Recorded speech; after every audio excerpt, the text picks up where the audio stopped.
다시 이제 열왕기상으로 돌아왔는데, 오늘 본문의 내용은 하나님을 떠나서 우상 숭배하게 된 이 솔로몬에게 하나님이 심판을 선언하시는 내용입니다. 하나님이 심판을 선언하시지만 또 한편 그 내용 속에 하나님이 은혜를 베풀어 주시고 계시는 모습을 우리가 발견하게 됩니다. 솔로몬의 실패는 어느 날 갑자기 일어난 일이 아니죠. 어느 날 갑자기 일어난 일이 아니고 그가 왕으로 즉위할 때부터 이미 이런 징조들이 있었지 않습니까? 솔로몬은 왕으로 즉위할 때부터 애굽 왕 바로의 딸과 결혼했지 않습니까? 그리고 또 더하여서 수많은 주변의 이방 민족들의 왕들의 딸들과 결혼을 통해서 수많은 아내를 얻었습니다. 그래서 성경에서 솔로몬의 아내가 700이고 첩이 300명이라고 합니다. 이 숫자가 얼마나 대단한 숫자인지 여러분 감이 안 오시잖아요. 요즘 이제 KBS에서 거란과 고려 간의 전쟁이 벌어졌는데, 여러분 고려를 세운 사람이 누구죠? 고려를 건국한 사람이 누구예요? 왕건이잖아요, 그죠? 역사 공부 좀 할까요? 왕건인데, 퀴즈. 왕건의 아내는 몇 명이었을까요? 생각지도 못한 질문을. 왕건의 아내는 몇 명이었을까요? 그 왕건의 아내가 29명이랍니다. 별로 놀라지도 않으시네. 29명이에요. 복도 지지리로 많은지라, 그죠? 아내가 29명. 자, 왕건의 아내가 29명이래요. 그러면 지금 솔로몬의 아내가 700이고 첩이 300명이에요. 이게 비교가 돼요? 안 됩니다. 비교가 안 돼요. 그러니까 이 왕건의 아내가 29명이라는 것은 솔로몬이 지금 얼마나 많은 아내를 뒀는지 가늠해 볼 수 있는 기준이에요. 그만큼 솔로몬이 어마어마한 아내들을 뒀는데, 결국 그 아내들로 인해서 어떻게 됩니까? 우상 숭배하게 됐다는 거예요. 아내들을 위해서 또 그 아내들이 숭배하는 신당을 또 준비해야 되고, 그죠? 그래서 그 아내들이 자신들이 숭배하던 그 민족의 신들을 숭배하게 만들고, 결국 자기도 그렇게 숭배하게 되고, 결국 또 이방 신들을 위해서 그런 또 신당을 만들기도 하고, 이런 일들이 벌어지게 된 것이죠. 실제로 솔로몬이 오늘 성경에 기록하고 있는 내용대로 예루살렘 앞산 산에 건축한 이 모압의 신 그모스를 위한 산당은 그 요시야 왕이 종교 개혁을 하면서 허물 때까지 이스라엘 백성들이 그곳에서 그모스라고 하는 신을 숭배했어요. 무려 300년이라고 하는 시간 동안 이스라엘 백성들이 그모스를 숭배했던 장소가 바로 그곳이었습니다. 솔로몬이라고 하는 이 왕은요, 마치 개구리가, 제가 이제 그 초등학교 때 우리 자연 선생님이 무슨 숙제를 냈냐면은 개구리 박제, 개구리 뼈 있죠? 개구리 뼈를 박제하는 것을 숙제를 내주셨어요. 그래서 제가요, 논에 가가지고요, 꼴깍꼴 하는 큰 우리말로 엉머글이라 그러는데, 큰 개구리를 잡아가지고요, 제가 이제 그 박제를 하려면 어떻게 해야 돼요? 삶아야 되잖아요, 그죠? 그러니까 물을 팍 끄는데 집어넣었더니 얘가 들어갔다가 뛰어나와요. 안 돼요. 안 돼요. 근데 누가 가르쳐 줬어요. 어떻게 가르쳐 주셨냐? 찬물에 넣으라는 거예요. 찬물에 넣고 불을 서서히 지피라는 거예요. 그래서 제가 그대로 했어요. 그랬더니 개구리가 이렇게 익었어요. 아니 진짜로 그렇게 제가 실제로 그렇게 해서 뼈를 그렇게 해서 숙제를 냈는데, 이 솔로몬이라고 하는 왕은 마치 그런 사람이었어요. 처음부터 하나님을 떠난 게 아니었어요. 마치 개구리가 찬물에 들어가서 점점 물이 뜨거워짐에도 불구하고 느끼지 못하고 결국 익어버리는 것처럼 서서히 하나님에게서 점점 어떻게 해요? 멀어져 가고 있었어요. 그럼에도 불구하고 깨닫지 못하는 거예요. 느끼지 못하는 거예요. 결국 솔로몬은 하나님에게서 완전히 떠나버렸잖아요. 우리도 마찬가지예요. 우리도 항상 나를 점검하고 끊임없이 나를 평가해야 돼요. 네. 평가해야 돼요. 조나단 에드워즈 같은 사람은 매일 평가하고 한 주간을 평가하고 한 달을 평가하고 1년을 평가했어요. 그래서 끊임없이 자기를 하나님과 관계에서요 채찍질했어요. 우리도 자신을 끊임없이 점검하지 않으면 우리도 그럴 수 있다는 거예요. 나도 모르게 점점 뭐예요? 하나님에게서 멀어지고 돌리게 된다는 것이죠. 이 솔로몬의 실패는 개인에게만 비극이 아니었어요. 솔로몬의 실패는 국가의 비극으로 이어지죠. 솔로몬의 이탈이 가져온 그 대가는 너무 컸습니다. 너무 컸어요. 그래서 하나님이 진노하셨어요. 하나님이 진노하셨고 솔로몬에게 심판을 선언하셨는데, 하나님이 진노하신 이유가 뭐냐면 하나님이 솔로몬에게 2번이나 나타나셔가지고 경고하셨잖아요. 그죠? 경고했어요. 처음에 기브온 산당에서 1000번째 드렸을 때 하나님이 솔로몬에게 지혜와 명철뿐만 아니라 부귀와 영화를 주시면서 경고하셨어요. 2번째, 하나님의 성전을 건축하고 나서 이 성전 하나님 받아주세요 라고 기도했을 때 하나님이 솔로몬에게 나타나셔서 하나님이 받아주신다고 약속하시면서 또 경고하셨어요. 열왕기상 3장 14절을 보면 기브온 산당에서 하나님이 솔로몬에게 나타나셔서 이렇게 말씀하셨어요. 내가 만일 내 아버지 다윗이 행한 같이 내 길로 행하며 내 법도와 명령을 지키면 내가 또 내 날을 길게 하리라. 경고하셨어요. 열왕기상 9장 4절에서 5절 성전 건축하고 하나님도 이렇게 말씀하셨어요. 같이 읽겠습니다. 시작. 내가 만일 내 아버지 다윗이 행함같이 마음을 온전히 하고 바르게 하여 내 앞에서 행하며 내가 내게 명령한 대로 온갖 일에 순종하여 내 법도와 율례를 지키며 내가 내 아버지 다윗에게 말하기를 이스라엘의 왕위를 오를 사람이 내게서 끊어지지 아니라리라 한 대로 내 이스라엘의 왕위를 영원히 견고하게 하려니와.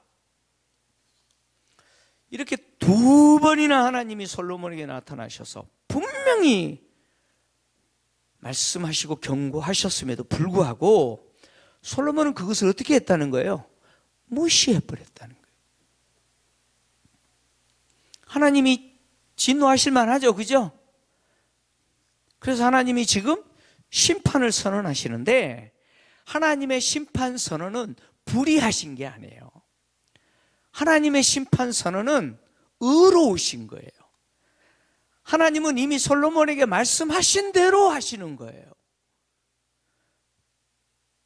다시 말하면 심판을 경고하신 대로 이제 뭐예요? 하나님 그대로 하시는 거예요. 다시 말하면 하나님은 어떤 분이세요? 신실하신 분이에요.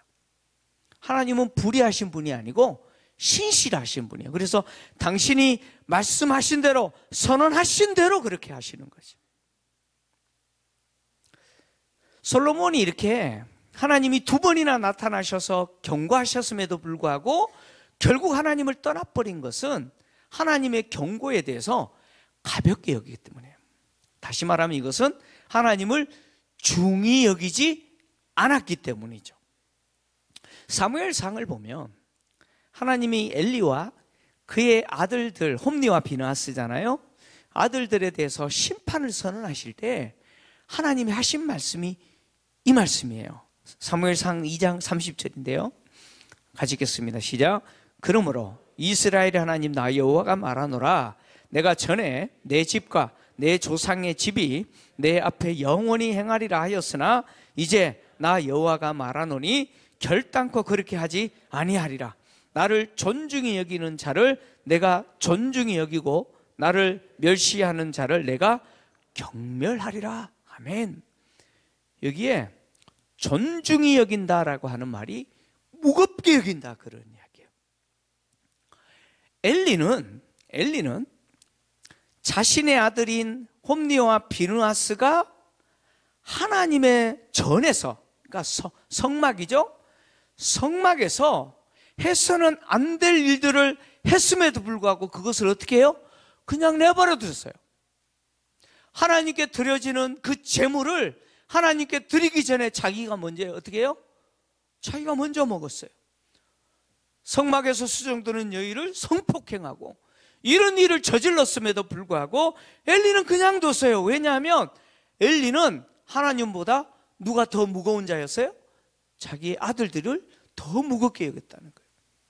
더 중히 여겼다는 거예요. 그래서 하나님이 선언하신 내용이 뭡니까? 나를 중히 여기는 자를 내가 중히 여길 것이고 나를 가볍게 여기는 자를 내가 어떻게 하겠다고요? 나도 가볍게 여길 것이다, 경멸할 것이다 라고 말씀하신 거예요. 이 엘리의 집에 내린 하나님의 선언이 사실 솔로몬에게도 적용되는 거예요. 솔로몬이 2번이나 하나님이 경고하셨음에도 불구하고 하나님이 복을 주실 때 그 복을 받았잖아요. 그 복을 받았으면 뭐도 생각해야 돼요? 경고도 생각을 해야 돼요. 여러분, 좋은 것만 생각하면 안 돼요. 하나님이 그에게 주신 그 무거운 말씀을 무겁게 여겼어야 돼요. 그런데 그 말씀을 가볍게 여겼어요. 그래서 솔로몬은 처음에는 하나님을 사랑하는 자였어요. 그죠? 하나님을 사랑하는 자였으나 결국 마지막에는 누구를 사랑하는 자였어요? 이방의 여인들을 사랑하는 자가 되어버렸다는 거예요. 하나님을 중히 여기는 자로 시작했다가 이제는 하나님보다 이방의 여자들을 더 중하게 여기는 자가 되어버렸다는 거예요. 그것이 솔로몬의 실패 원인이라는 것이죠. 결국 엘리와 그의 아들들이 보여준 것처럼 하나님보다 이방 여인을 더 사랑하는 자로서 솔로몬은 하나님을 가볍게 여겨버리는,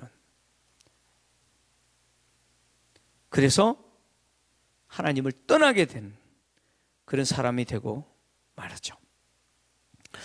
하나님이 솔로몬에게 선언하신 심판의 내용은 나라를 빼앗으시겠다는, 그죠? 내게서 나라를 빼앗으시겠다는 거예요.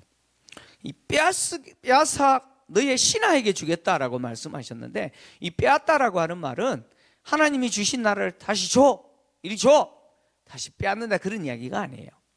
이 빼앗다라고 하는 단어가 히브리어 카라라고 하는 동사인데, 이 말은 찢다, 찢어서 조각내다, 그런 뜻입니다. 그러니까 이스라엘이라고 하는 통합 국가를 어떻게 하겠다는 거예요? 나누시겠다는 거예요. 찢어서 마치 종이를 찢듯이 나누시겠다는 거예요. 나누시고 누구에게 주신다고요?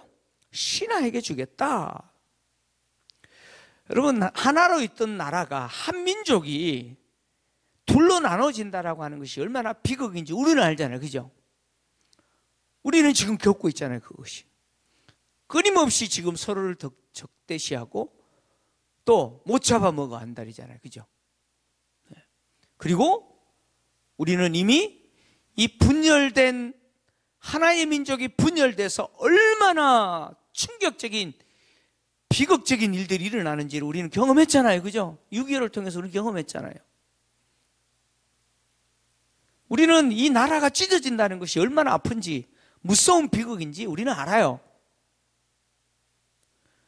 하나님은 이스라엘이라는 나라를 그렇게 찢으시겠다는 거예요. 그래서 결국 이스라엘의 역사를 보면 이스라엘이 통합국가로 하나가 되었을 때가 BC 50년부터 BC 930년까지죠.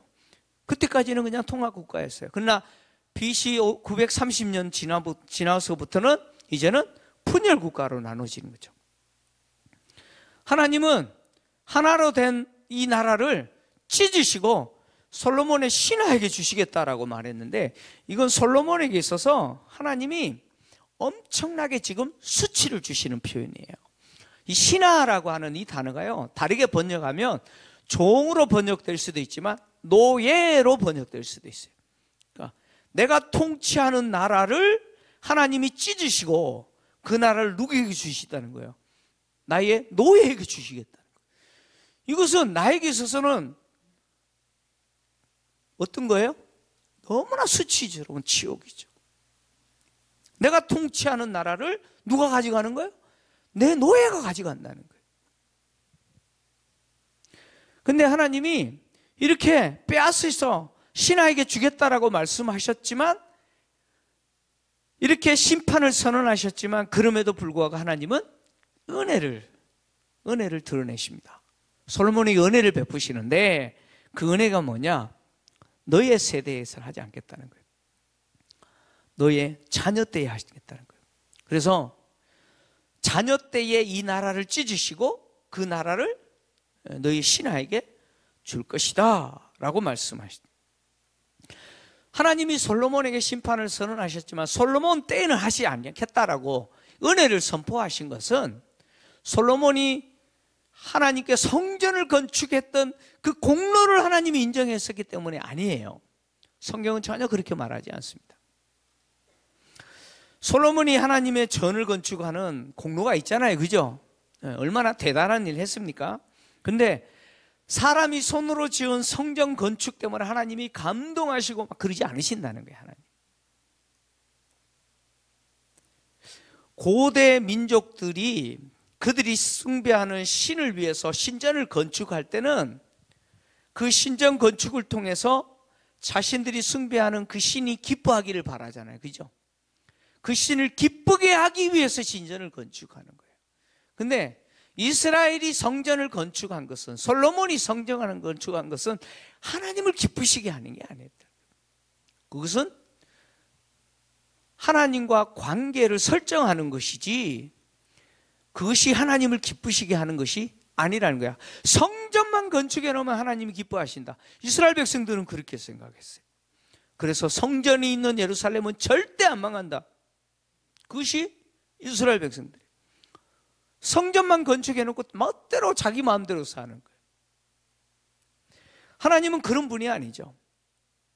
하나님은 이스라엘 백성들이 건축한, 즉 솔로몬이 건축한 성전 앞에서 솔로몬이 하나님께 기도하면서 이 성전 받아주세요 라고 했을 때 하나님이 이렇게 말씀하셨어요.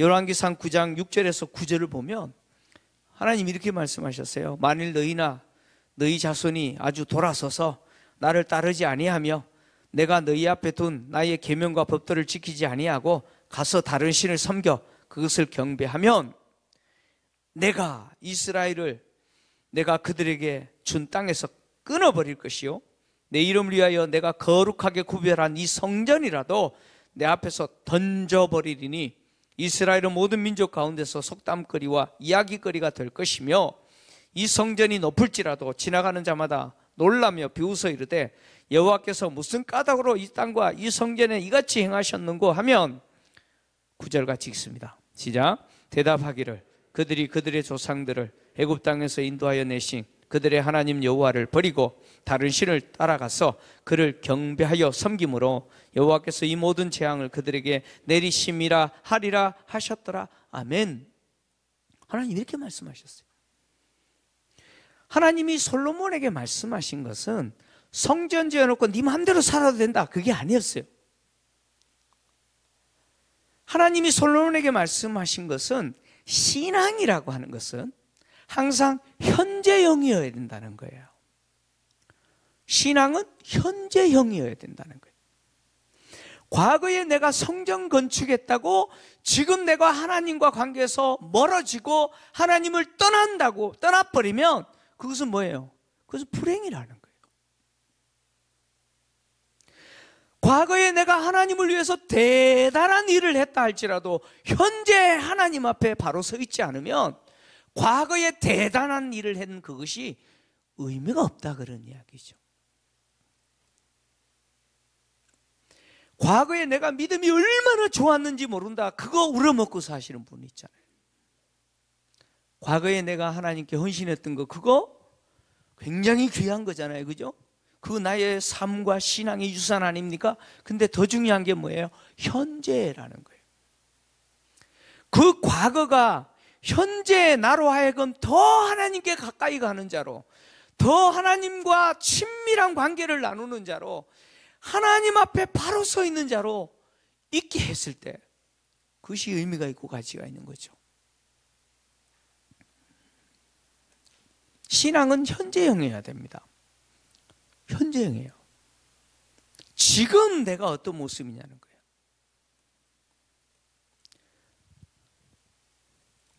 솔로몬은 그런 측면에서 과거에 대단한 일을 했다고 해서 현재 하나님을 떠난 솔로몬에게 그것이 복이 되지 않는다는 사실을 보여주고 있는 것이죠.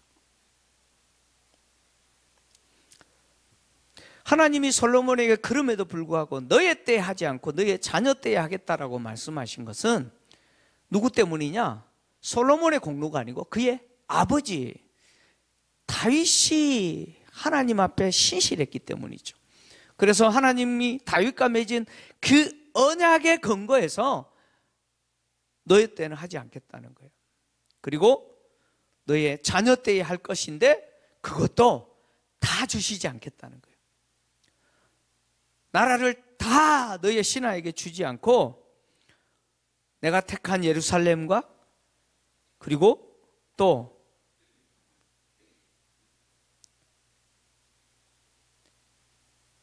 하나님의 거룩한 성전이 있는 이 예루살렘을 위해서 한 지파를 남겨두실 거다 이렇게 말씀하신 거죠.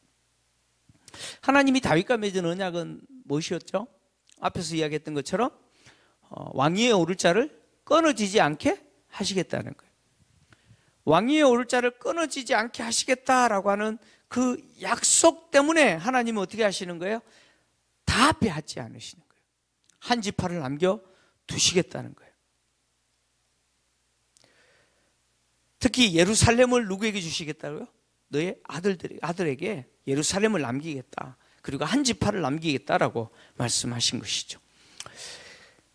하나님은 당신이 말씀하신 대로 지금 하고 계시는 거예요. 하나님은 거짓말하지 않으시잖아요. 그죠? 거짓말하지 않으실 뿐만 아니라 하나님은 거짓이 없으신 신실하신 분이죠. 말씀하신 대로 행하시고 그리고 말씀하신 것은 반드시 그대로 지키시는 분이 하나님이시라는 거예요. 솔로몬은 2번이나 하나님을 만났고, 여러분 누가 이렇게 하나님을 만났어요? 2번이나 하나님을 만났고 자신의 기도를 응답해 주시는 하나님의 은혜를 누렸던 사람이에요. 그럼에도 불구하고 결국 하나님을 떠나고 마는 그런 비극적 인물이 되고 마는데, 솔로몬은요 이것을 보여주는 사람이죠. 하나님 주시는 엄청난 은혜를 경험했다고 해서 그것이 그 사람의 믿음을 보장하지 않는다는 거예요. 하나님의 엄청난 은혜를 누렸다고 해서 그것이 믿음을 반드시 보장하는 것은 아니다라고 하는 것을 보여주는 인물이 솔로몬입니다. 우리는 그런 사람이라는 거예요. 무슨 이야기냐면, 여러분 우리의 신앙이 체험적인 신앙이 필요해요. 그런데 우리의 신앙을 반드시 체험에만 두면 어떤 결과가 생기냐? 여러분 신앙을 체험에 두면요 그 신앙이 무너집니다. 반드시 무너지게 돼 있어요. 체험적인 뭔가 일이 있으면 그 은혜가 막 폭발하죠. 그죠? 근데 그런 일이 없을 때는 어떻게 됩니까? 몸이 건조한 사람이 될 수밖에 없죠.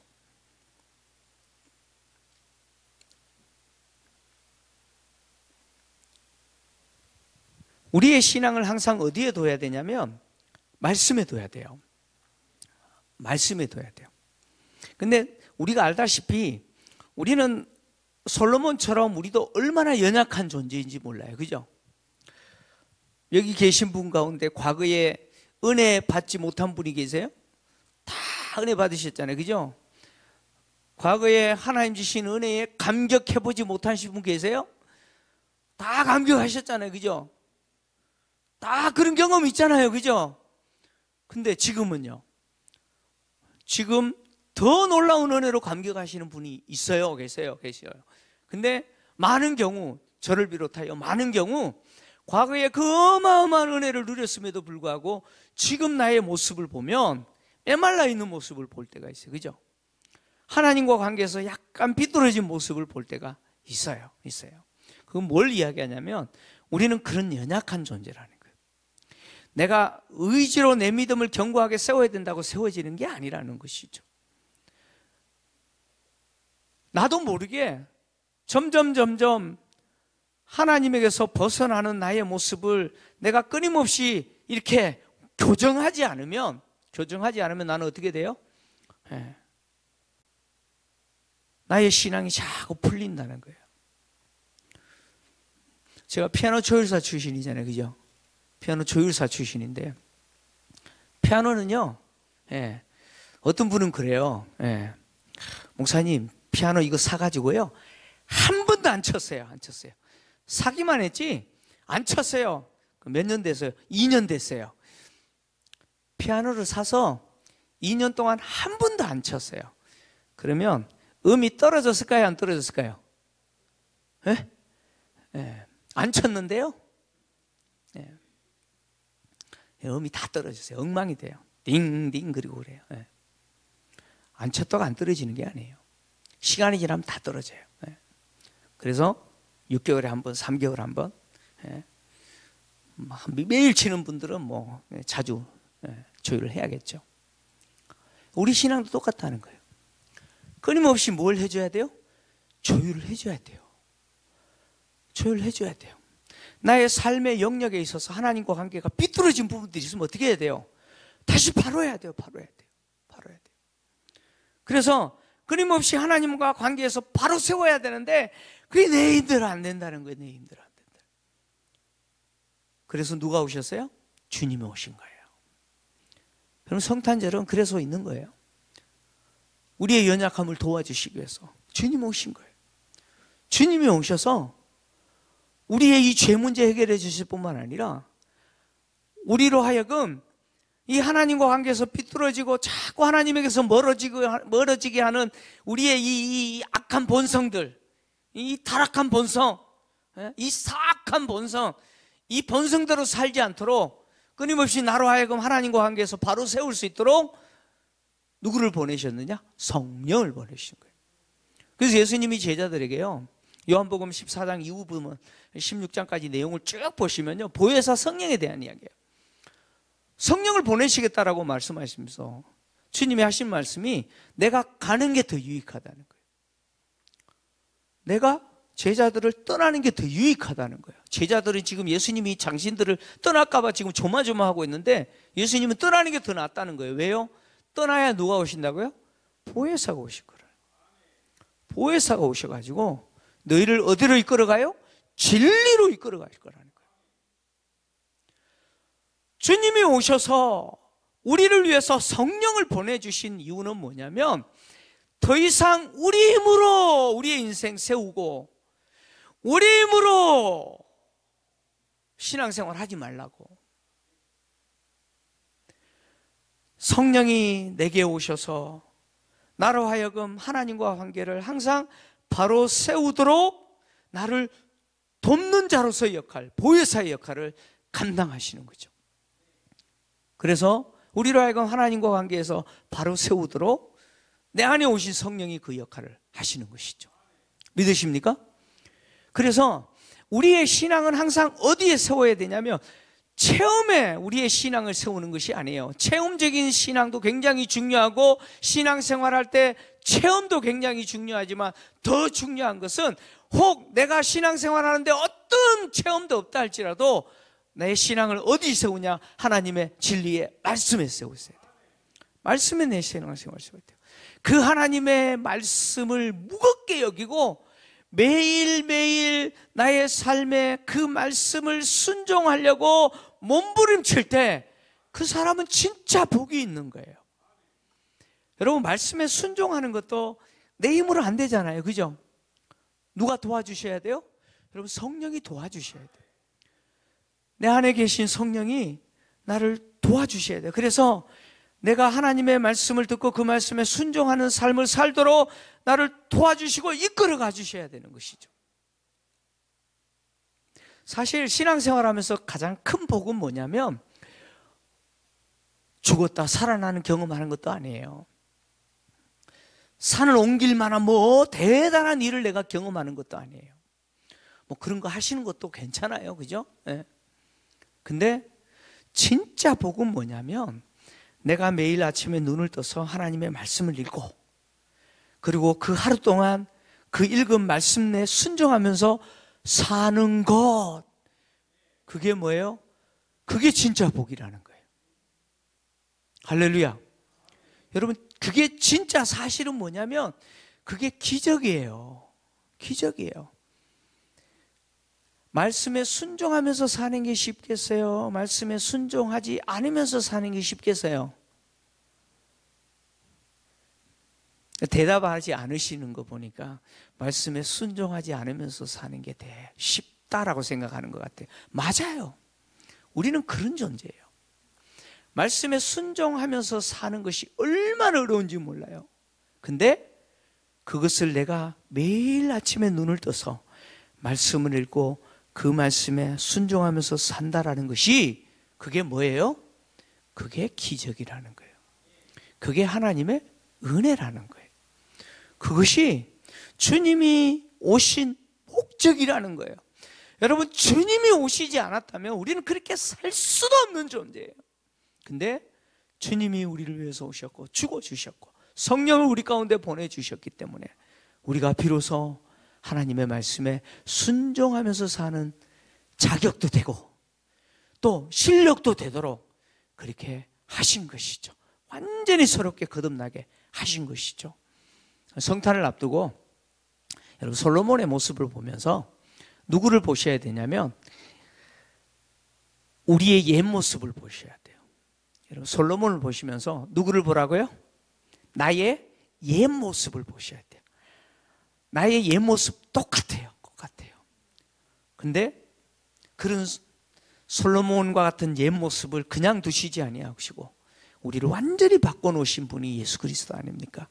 그래서 우리로 하여금 하나님의 말씀에 순종하는 삶을, 그 하나님의 말씀을 가볍게 여기는 자가 아니라 무겁게 여기고 그 말씀을 순종하는 데 있어서 내 생명도 아끼지 아니하고 그만큼 귀하고 무겁게 여기는 자로 살도록 주님이 그렇게 하신 거잖아요. 그렇게 사시는 저와 여러분 되시기를 주의 이름으로 축원합니다.